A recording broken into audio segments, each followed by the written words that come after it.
Hi everyone, this is Sendil Kumar, Assistant Professor of Civil Engineering, Hindusthan College of Engineering and Technology, Coimbatore. In this presentation, we discuss about geosynthetics. Introduction about soil reinforcement. The strain or deformation in any direction could be controlled by introducing the reinforcement material. Example, geosynthetics by way of frictional forces against deformation.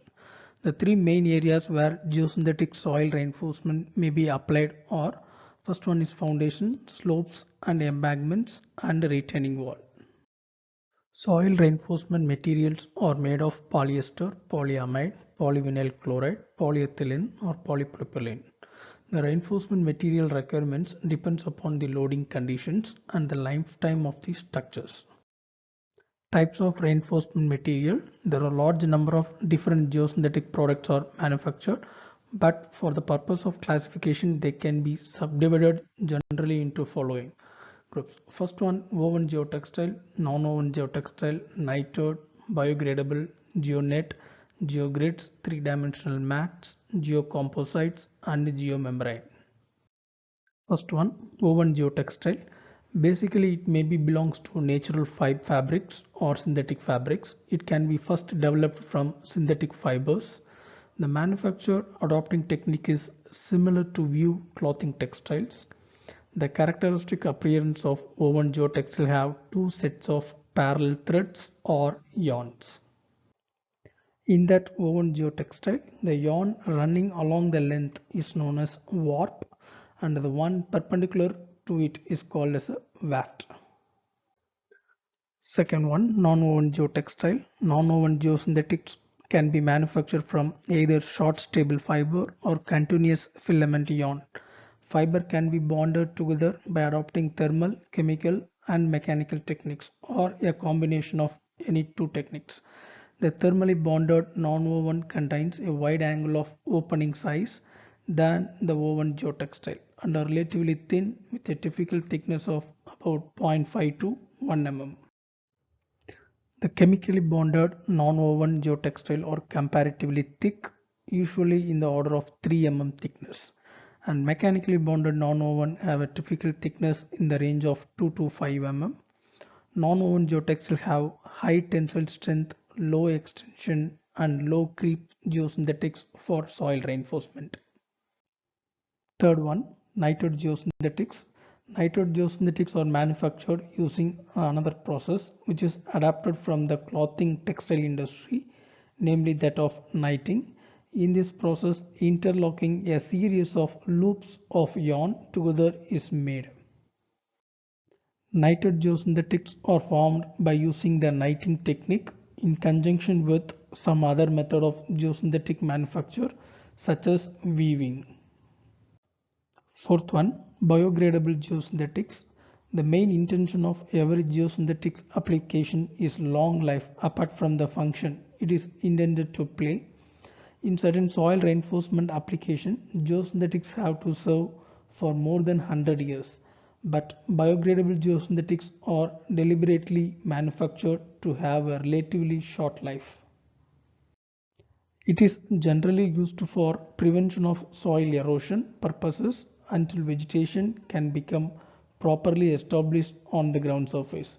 Natural fibers, which can be in the form of paper strips, jute nets, wood wool, mulch, or coir fiber, are being used for biogradable geosynthetics. And fifth one, Geonet. Geonet consists of two sets of roughly round polymer strands that cross at a constant angle to give a very open material with large diamond or rectangle shaped apertures. Nets with apertures up to 75 mm can be made. The typical size of the strands and the aperture is 2 mm and 7 mm respectively. The strength of geonets varies from 2 to 10 kN per meter. This form of geosynthetics is mainly used for low strength soil reinforcement. And sixth one, geogrid. Geogrids are polymer lattices made from extruded sheets. The raw material are polypropylene or high density polyethylene. The perforated sheets are then stretched in one direction while it is gently heated. The action of stretching the sheet aligns the polymer long chain molecules in the direction of stretch, giving the grid a high tensile stiffness in this direction. Geogrid is classified into two types. One is uniaxial geogrid, another one is biaxial geogrid. First one, uniaxial. The uniaxial latex, that is a grid stretched in only one direction, is thus produced. The term uniaxial arises from the alignment of the stretched polymer ribs and the greatest strength properties in one direction. The second classification of geogrid is biaxial geogrid. An alternative form of grid may be produced by clamping the uniaxial latex on the stretched side and applying the second stretching on the transverse direction. This gives a biaxial grid with a square aperture shape. The biaxial grid is used for gabions, while the uniaxial one is used for reinforcing soil structure. And seventh classification of geosynthetics is three-dimensional mat. This mat have large openings similar to that found in some of the finer geosynthetic nets. The structure contains typically less than 10% volume of polymer filament. Mat can be produced from any extrudable polymers, but the generally used one is polyamide. The mats are available in size of 6 meter width with 5 to 25 mm thickness. These three-dimensional mats are often used in the manufacture of composites for drainage purpose. Eighth one, geocomposites. Geocomposites are formed from one or more of the geosynthetics used together with geomembrane or geospatial. If non-woven is the baking material and woven is the prime constituent, then the woven is manufactured directly on top and then stitched to the non-woven.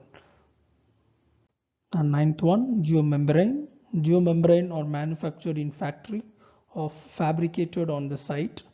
In on-site fabrication of thermoplastic membrane, a warm or cold viscous material is applied directly onto the surface, which is to be sealed. The membrane may be reinforced by spraying the viscous material onto a membrane or fabric baking. There are several applications of geosynthetic materials are used.